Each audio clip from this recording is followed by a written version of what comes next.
Yo, what's going on, guys? I hope you guys are doing well. Welcome back to GOAT CSGO Predictions. And we have some more Road to Rio matches tomorrow, and we have a lot of them.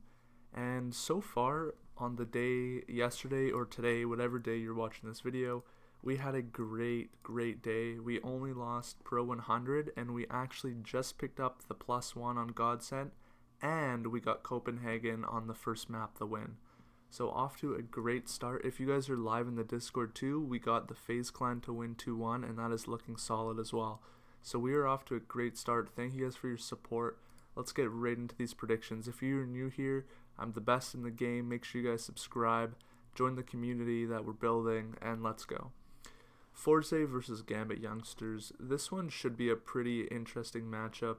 That being said, I don't like Forze and I cannot trust them as overdogs. And that being said, based on their previous performances, I'm just going to take Gambit youngsters to win. Gambit youngsters recently played Winstrike and Nemega. Both of these teams are pretty solid teams, and they played Winstrike pretty close. And yeah, I just think that Gambit youngsters should not be this high underdogs. So I'm actually going to take Gambit youngsters to win. And although it's a little risky, I'm going to be betting pretty small on this one, as these CIS matches are pretty crazy. And we actually yesterday we hit the Simon versus Navi, which was pretty sick too. So Unique versus Nemega, this one is pretty much just a skip. The odds aren't really good. I would just suggest Nemega wins, but again, like, the odds are just so small.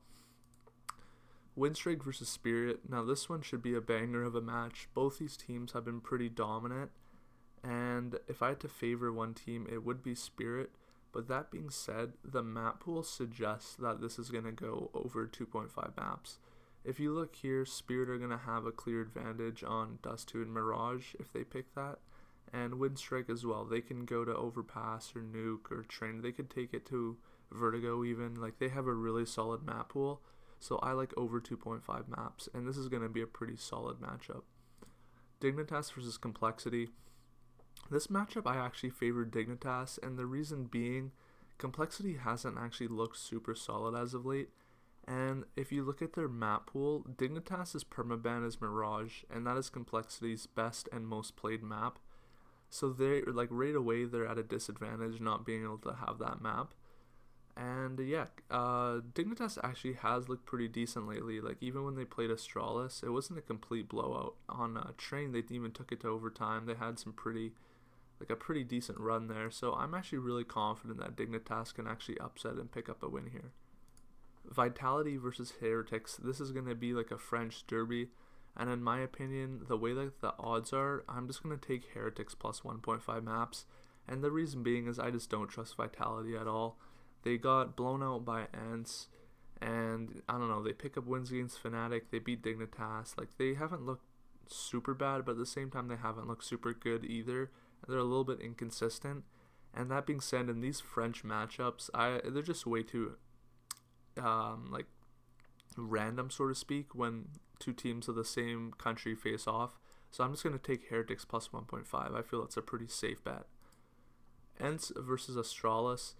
Now, given the previous history between Ence and Astralis, and how, like, for some reason Astralis just always struggles against Ence, I'm just going to be taking Ence plus 1.5 maps here. Ence have actually looked quite good lately. They have been also playing in another tournament with a different roster with Jumpy, so they're actually in a little bit of a different situation right now, and they're doing pretty solid. They 2-0'd Vitality, and they crushed Vitality. It wasn't even close. On 2 maps, it was a pretty dominant win there. So I like Ence plus 1.5. As per usual, the odds on Astralis are really high, or low, however you want to view that. So on to Fnatic versus Nip. Oh yeah, so Ence versus Astralis, just to reiterate, Ence plus 1.5 maps. Fnatic versus Nip. In this matchup, I like over 2.5 maps. This is just going to be like a classic Nip versus Fnatic in my opinion. They always trade maps when they play, and Fnatic both of these teams are so common to go over 2.5 maps that it would be easier just to pick the maps than to pick the winner. Furia versus Liquid. Now this match should be a banger, and although a few days ago I picked 100 Thieves to beat Liquid, that was solely due just because I wanted to like gain some trust again in Liquid, and I don't back teams that have had really bad recent performances. So now that Liquid have actually showed that they're a solid team and they beat a team like 100 Thieves, I feel like they got lots of confidence. Even the players are tweeting it out saying that they're super confident. And I think this would be a great time to finally step up and play some good CS and get a win here. So I'm going to back with the Team Liquid boys. Now, Envy versus 100 Thieves. In this matchup specifically, I'm just going to be taking the underdog of Envy because Envy have actually shown some quite good stuff as of late. They beat Liquid, they almost beat MIBR.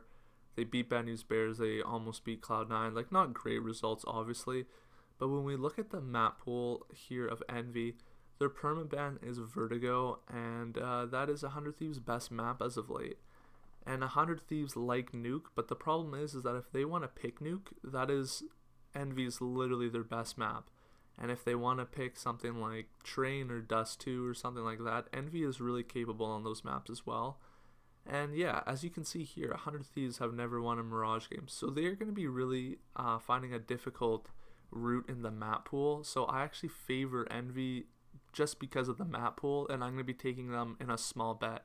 Now guys, typically when you're betting on these games, when you do have these underdog type matchups, you want to be a little bit careful with your bets because obviously they are still the underdog and they should be losing. However, you could take really good advantage with these when you stack up parlays because you can have an underdog and an overdog and you combine those two and you can get some really nice odds.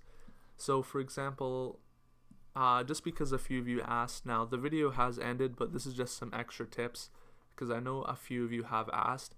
When you are betting, so this is just an example, but I'm going to leave all the decisions to you guys to make, however you guys want to bet. However, how I usually like to bet is I will take a team like Envy, let's say, as an underdog, and I'll take them to win. And then I'll find a game like Vitality versus Heretics or Dignitas versus Complexity. Well, not really this one, but oh yeah, you could say this one too. But you take a game like Envy to win here as an underdog, and then you take an overdog like Dignitas plus 1.5 maps. So that's going to be a nice overdog, and then you guys are going to get some really good odds out of that. That's just a nice way that I like to build up odds, but that is all up to you. Thank you guys for watching. Make sure you subscribe and leave a comment what you think. Spreadsheet is going to be coming soon. I know I've been kind of procrastinating it a bit. I got to just get that done. I'm still kind of working on it and figuring out how I can make it the most easy. So yeah, thank you guys for watching and peace out.